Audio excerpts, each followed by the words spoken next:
नमस्कार।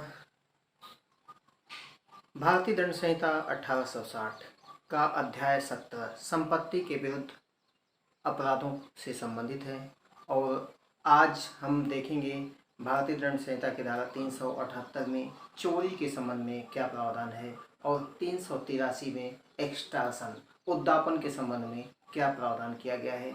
चोरी को किन भिन्न भिन्न रूपों में वर्णित करके और दंडनीय बनाया गया है, इसी तरह से उद्दापन को भी अलग अलग रूपों में दंडनीय बनाया गया है। लेकिन शुरुआत हम चोरी की परिभाषा से करते हैं और उसके बाद उद्दापन की परिभाषा से करते हैं।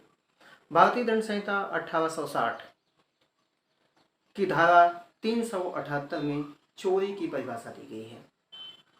चोरी को परिभाषित करते हुए बताया गया है कि जो कोई किसी व्यक्ति के कब्जे में से उस व्यक्ति की सम्मति के बिना कोई जंगम संपत्ति बेईमानी से लेने का आशय रखते हुए उसे हटाता है, वह व्यक्ति चोरी करता है, यह कहा जाता है। इस प्रकार से हम देखेंगे कि जो 378 में चोरी की परिभाषा दी गई है उसके कुल 5 आवश्यक तत्व बताए गए हैं। उन 5 आवश्यक तत्वों को हम एक एक करके देखते हैं, जो कि एकेडमिक दृष्टि से प्रतियोगी परीक्षाओं की दृष्टि से महत्वपूर्ण होने वाले हैं। तो जो कोई किसी व्यक्ति के कब्जे में से, यानी एक संपत्ति होनी चाहिए जो दूसरे के कब्जे में होनी चाहिए और एक व्यक्ति उसे हटाता है, एक या अधिक व्यक्ति उसे हटाते हैं, यानी एक संपत्ति होनी चाहिए। संपत्ति कैसी होनी चाहिए? चोरी के अपराध के लिए जो संपत्ति चोरी की विषय वस्तु हो सकती है वह चल संपत्ति ही होती है, यानी कि संपत्ति चल होनी चाहिए, दूसरे व्यक्ति के कब्जे में होनी चाहिए, उस व्यक्ति की सम्मति के बिना लेने वाला, चोरी करने वाला व्यक्ति रहता है और चोरी करने के लिए उसे उसके स्थान से कुछ दूरी तक हटाता है। तो इन दशाओं में चोरी का अपराध घटित होता है। एक एक करके हम देखेंगे कि चोरी के संबंध में कौन कौन सी चीज़ें, कौन कौन से आवश्यक तत्व हैं जो बताए गए हैं। तो पहला जो आवश्यक तत्व बताया गया है वह है संपत्ति चल होनी चाहिए। चल संपत्ति ही चोरी की विषय हो सकती है। दूसरा, एक व्यक्ति के कब्जे में होनी चाहिए और तीसरा, कोई व्यक्ति उसे बेईमानी से लेने का आशय रखता है। चौथा, संपत्ति को लेने के लिए दूसरे व्यक्ति की सम्मति के बिना लेता है और उस संपत्ति को उसके स्थान से कुछ दूर तक हटाता है। तो ये 5 आवश्यक तत्व हैं। बेईमानी पूर्वक आशय, चल संपत्ति, दूसरे के कब्जे में, उस व्यक्ति की सम्मति के बिना और लेने के लिए वहाँ से कुछ स्थान तक हटाता है। तो इस तरह से चोरी के आवश्यक तत्व घटित होते हैं। अगर अंग्रेजी की परिभाषाओं में हम देखें तो इस तरह से उसको बताया गया है कि whoever intending to take dishonestly any movable property, whoever intending to take dishonestly any movable property out of the possession of any person without that person's consent moves the property in order to such taking is said to commit theft। अर्थात जो कोई किसी व्यक्ति के कब्जे में से उस व्यक्ति की सम्मति के बिना कोई जंगम संपत्ति बेईमानी से लेने का आशय रखते हुए उस संपत्ति को बेईमानी से लेने का आशय रखते हुए वह संपत्ति ऐसे लेने के लिए हटाता है, वह चोरी करता है, यह कहा जाता है। तो ये 378 में चोरी की परिभाषा बताई गई है। चोरी के अपराध के लिए दंड का प्रावधान, चोरी के अपराध के लिए दंड का प्रावधान 379 में दिया गया है, जिसमें यह बताया गया है कि जो कोई चोरी करेगा वह दोनों में से किसी बात के कारावास से, जिसकी अवधि 3 वर्ष तक की हो सकेगी, या जुर्माने से, या दोनों से दंडनीय होगा। इसके अलावा इसी के साथ हम देखते हैं कि दंड प्रक्रिया संहिता 1973 के प्रथम शेड्यूल में जो पहली अनुसूची दी गई है उसमें 379 को किस रूप में बताया गया है। तो प्रथम अनुसूची को हम देखेंगे तो उसमें हम पाते हैं कि चोरी का अपराध किसी भी मजिस्ट्रेट द्वारा, कोई मजिस्ट्रेट विचार कर सकता है इसका, चोरी का अपराध संज्ञेय होगा और अजमानती होगा। तो ये दंड प्रक्रिया संहिता की धारा, दंड प्रक्रिया संहिता 1973 के प्रथम शेड्यूल में बताया गया है। इसके बाद हम देखते हैं 383 एक्सटॉर्शन उद्दापन का अपराध। उद्यापन के संबंध में धारा 383 में क्या प्रावधान किया गया है? एक्सटॉर्शन, जो कोई किसी व्यक्ति को जो कोई किसी व्यक्ति को स्वयं उस व्यक्ति को या किसी अन्य व्यक्ति को क्षतिकारित करने के भय में डालता है, क्षतिकारित करने के भय में संशय डालता है और तद द्वारा इस प्रकार भय में डाले गए व्यक्ति को कोई संपत्ति या मूल्यवान प्रतिभूति, कोई संपत्ति यानी चल या अचल कोई भी संपत्ति या मूल्यवान प्रतिभूति या हस्ताक्षरित या मुद्रांकित कोई चीज जिसे मूल्यवान प्रतिभूति में परिवर्तित किया जा सके, किसी व्यक्ति को परिदत्त करने के लिए बेईमानी से उत्प्रेरित करता है, वह उद्दापन का अपराध करता है। एक्सटॉर्शन 383 में उद्दापन के बारे में जो प्रावधान किया गया है, जो उद्दापन की परिभाषा दी गई है, उसमें यह बताया गया है कि जो कोई किसी व्यक्ति को स्वयं उस व्यक्ति को या किसी अन्य व्यक्ति को कोई क्षति करने के भय में संशय डालता है और तब द्वारा इस प्रकार भय में डाले गए व्यक्ति को कोई संपत्ति या मूल्यवान प्रतिभूति या हस्ताक्षरित या मुद्रांकित कोई चीज जिसे मूल्यवान प्रतिभूति में परिवर्तित किया जा सके, किसी व्यक्ति को परिदत्त करने के लिए बेईमानी से उत्प्रेरित करता है, वह उद्यापन करता है, वह एक्सटॉर्शन का अपराध करता है।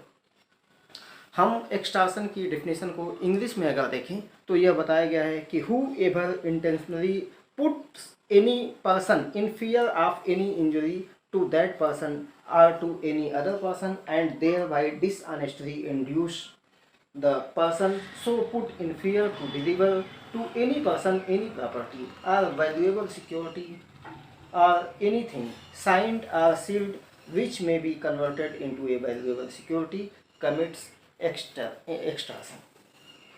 तो धारा 383 में ये उद्यापन के बारे में बताया गया है। इसके साथ उद्दापन का जो इलस्ट्रेशन दिया गया है, जो दृष्टांत दिया गया है, उसमें पहले दृष्टांत में यह बताया गया है कि क यह धमकी देता है कि यदि य ने उसको धन नहीं दिया तो वह य के बारे में मान हानिकारक अपमान लेख प्रकाशित करेगा। अपने को धन देने के लिए वह इस प्रकार य को उत्प्रेरित करता है, क ने उद्यापन का अपराध किया है। तो ये उद्दापन का इलस्ट्रेशन है और 383 में उद्यापन को बताया गया है। इसके अलावा एक चीज़ और, चोरी को और उद्यापन को अलग अलग परिस्थितियों में अपराध बना करके भी दंड नहीं बनाया गया है। जो 383 में उद्यापन की परिभाषा दी गई है उसको 384 में दंड नहीं बनाया गया है और 384 में जो दंड का प्रावधान है उसके लिए यह बताया गया है कि जो कोई उद्यापन करेगा, जो कोई एक्सटॉर्शन का ऑफेंस करेगा, वह दोनों में से किसी बात के कारावास से जिसकी अवधि 3 वर्ष तक की हो सकेगी, जिसकी अवधि दोनों में से किसी बात के कारावास से जिसकी अवधि 3 वर्ष तक की हो सकेगी या जुर्माने से या दोनों से दंड नहीं होगा। इसी के साथ हम दंड प्रक्रिया संहिता 1973 के प्रथम शेड्यूल में अगर 384 को देखते हैं तो उसमें यह बताया गया है कि उद्यापन का अपराध किसी भी मजिस्ट्रेट द्वारा विचारणीय है और यह संज्ञेय और अजमानती अपराध है। अब आगे हम और देखते हैं 378 जो चोरी की परिभाषा दी गई है, उसके बाद 379 में चोरी के लिए दंड बताया गया है। 380 में बताया गया है निवास गृह आदि में चोरी, यानी कि थेफ्ट इन ड्वेलिंग हाउस etc। उसमें यह बताया गया है जो कोई ऐसे निर्माण तंबू या जलयान में जो मानव आवास के रूप में या संपत्ति की अभिरक्षा के रूप में उपयोग में आता है उसमें चोरी करता है तो वह दोनों में से किसी बात के कारावास से जिसकी अवधि 7 वर्ष तक की हो सकेगी दंडित किया जाएगा और जुर्माने से भी दंड नहीं होगा। तो 380 में है निवास गृह आदि में चोरी, 381 में है लिपिक या सेवक द्वारा स्वामी के कब्जे की संपत्ति की चोरी, थेफ्ट बाय क्लर्क और servant of property in possession of master. 381 में लिपिक या सेवक द्वारा, क्लर्क या सर्वेंट द्वारा स्वामी के कब्जे की संपत्ति की चोरी के बारे में दंड का प्रावधान किया गया है। इसमें यह बताया गया है कि जो कोई लिपिक या सेवक होते हुए या लिपिक या सेवक की हैसियत में नियोजित होते हुए, जो कोई लिपिक या सेवक होते हुए या लिपिक या सेवक की हैसियत में नियोजित होते हुए अपने मालिक या नियोक्ता के कब्जे की किसी संपत्ति की चोरी करेगा, जो कोई लिपिक या सेवक होते हुए या लिपिक या सेवक की हैसियत में नियोजित होते हुए अपने मालिक या नियोक्ता के किसी संपत्ति की चोरी करेगा, वह दोनों में से किसी बात के कारावास से जिसकी अवधि 7 वर्ष तक की हो सकेगी, दंडित किया जाएगा और जुर्माने से भी दंडनीय होगा। तो 380 में निवास गृह में चोरी और 381 में लिपिक या सेवक द्वारा चोरी का प्रावधान किया गया है। 382 में प्रावधान किया गया है कि चोरी करने के लिए मृत्यु, उपहति या अवरोध कार्य करने की तैयारी के पश्चात चोरी को दंडनीय बताया गया है। यानी 382 में theft after preparation made for causing death, hurt or restraint in order to committing of the theft. 382 में प्रावधान है चोरी करने के लिए मृत्यु, उपहति या अवरोध कार्य करने की तैयारी के पश्चात चोरी।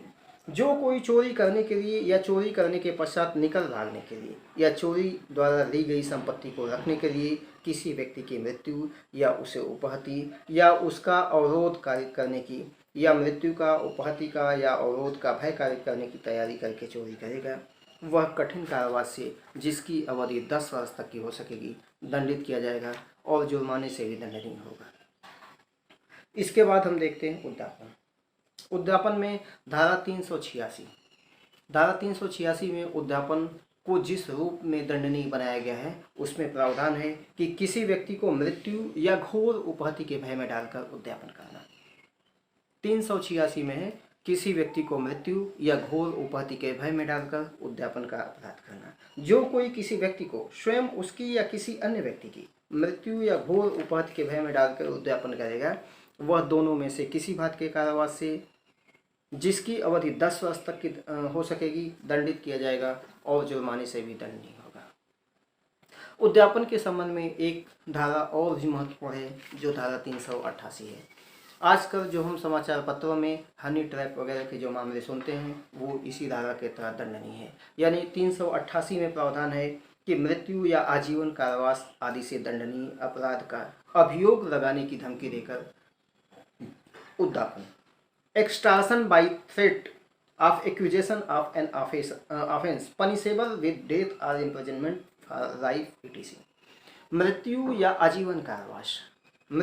आजीवन कारावास आदि से दंडनीय अपराध का अभियोग लगाने की धमकी देकर के उद्यापन का अपराध करना, ये धारा 388 में प्रावधान है। तो आज हमने देखा चोरी और उद्यापन के बारे में। चोरी और उद्यापन को किन अलग अलग रूपों में दंडनीय बनाया गया है। Thank you.